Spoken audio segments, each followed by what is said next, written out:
ஆண்டவராக இயேசு கிறிஸ்து நாமத்திலே உங்களை வாழ்த்துகிறேன்.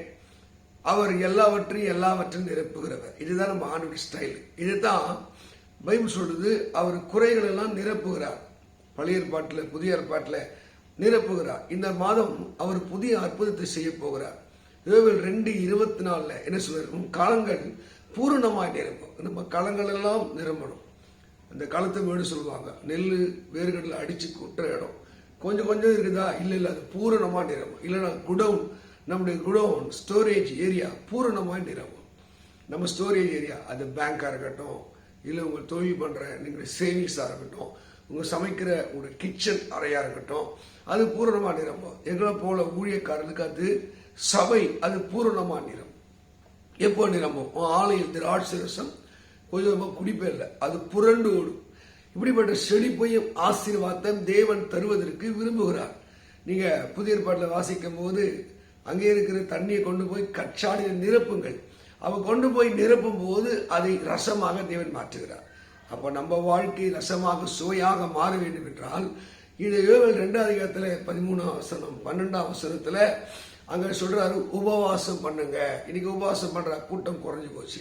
உபவாசம் பண்ணுங்க, தேவன் நோக்கி தோத்திரம் சொல்லி உபவாசம் பண்ணி எதெல்லாம் விரும்புகிறீர்களோ, வேண்டுகிறீர்களோ, செபிக்கிறீர்களோ அதற்காக கர்த்தர் சமூகத்துல உபவாசத்தோடு வாங்க. ரெண்டாவது, வஸ்திரத்தை அல்ல, உங்க இதயத்தை கிழியுங்க. உங்க இதயத்தை கிழியுங்க அப்படின்னா எதெல்லாம் ஆண்டவருக்கு விருப்பம் இல்லையோ, கோபமா இருக்காரோ, டென்ஷனா இருக்காரோ, கர்த்தருக்கு வருத்தமாக உண்டாகிற விஷயமா இருக்கோ, அதெல்லாம் அப்புறப்படுத்தி ஆண்டவரே உமக்கு முன்பாக நாங்கள் தாழ்த்துகிறோம், எங்களை ஒப்புக் கொடுக்கிறோம், மனம் திரும்புகிறோம் என்று சொல்லி தேவனை நோக்கி நாம் செபிக்கும் போது அவர் நம்முடைய களஞ்சியங்களை பூர்ணமாக நிரப்புவார். இவர்களை வறுமை தரித்திரம் உச்சத்தில் இருக்கா, இன்னைக்கு ஒன்று செய், உபவாசத்தோடு சமூகத்தில் வா. ரெண்டாவது, மனம் திரும்புதலோடு உபவாசம் பண்ணு. ஏசாயா 58 வாசிக்கும் போது ஆத்மாவை ஒடுக்கிறதும் தன்னை தாழ்த்துறதுதான் உபவாசம். அப்படிப்பட்ட உபவாசத்தை நீங்க செய்யும் போது அதற்குரிய பலத்தையும் கிருபையை தேவன் அருள்வதற்கு வல்லவராக இருக்கு. அது கீழே 17 படிக்கும்போது ஆசாரியர்கள் என்ன செய்யலாமா? பலிபீடத்துக்கும் மண்டபத்துக்கும் நடுவாக நிற்கிறோமா, ஜனங்களுக்கும் ஆண்டவருக்கும் நடுவாய் நின்று ஆண்டவரே எங்க தேசத்துக்காய், பட்டணத்துக்காய், சபைக்காக நாங்கள் செபிக்கிறோம், ஒரு எழுப்புதல் உண்டாகட்டும் ஆண்டவரே சொல்லி செபிக்கும் போது, குடும்ப தலைவர்கள் செபிக்கும் போது, தேவனுடைய எதிர்பார்ப்புக்காய் காத்திருக்க ஜனங்கள் செபிக்கும் போது அவர் களஞ்சியங்களை பூரணமாக நிரப்புகிறார்.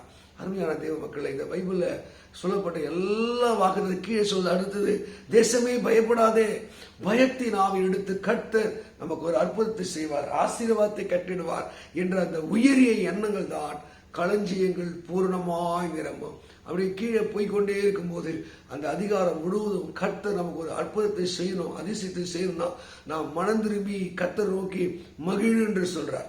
தேவ சமூகத்தில் மகிழ்ந்து துதித்து தோத்திரம் பண்ணி ஆராதிக்கும் போது அவர் மகத்துவமான காரியங்களை செய்ய. கர்த்தர் சமூகத்துல ஒரு மாதிரி விசுவாசம் இல்லாம, பக்தி இல்லாம சோர்ந்தவனா இருந்தியா, பயப்படாதே, கர்த்தருக்குள்ளே மகிழ்ந்து கழிவுறு. அவர் உன் களஞ்சியங்களை பூர்ணமாக நிரப்பார். ஆலயம் திராட்சரசோடும் இதெல்லாம் குறையாக கிறிஸ்து மகிமையில் நிரப்புவார். அவர் எல்லாவற்றையும் நிரப்புகிற தேவனாய் இருக்கிறபடினாலே இதெல்லாம் குறையோ, இதெல்லாம் தாழ்வோ, இதெல்லாம் ஒன்றுமில்லாம இருக்கோ அதெல்லாம் என் அப்பன் இயேசு கையில் எடுத்து ஆசீர்வதிப்பார். 2 மீன் 5 அப்பம் ஆசீர்வதிக்கப்பட்டதில்லை. உனக்கு கொஞ்சம் மீன், கொஞ்சம் உனக்கு கொஞ்சம் வருமானம், கொஞ்சம் ஆசீர்வத்தை அவர் ஆசீர்வதித்து அநேகருக்கு பெருக பண்ணுவார். இதைத்தான் அவர் களஞ்சியங்கள் பூரணாய் நிரம்பும். ஆலயம் திராட்சரசத்தினாலே நிரம்பி இருக்கும். அப்போ நம்ம ஆலயம்னா ஃபேக்டரி. நம்ம ஆலயம், நம்ம ஒரு தொழில் செய்யற தொழில், என்னென்ன தொழில் பண்றியோ அதுல லாபம் வரும். நீ செய்யற தொழில ஒரு முன்னேற்றம், நீ செய்யற தொழில ஒரு அபிஷேகம் இறங்கும். இதைத்தான் கர்த்தர் வாக்குப்படுகிறார்.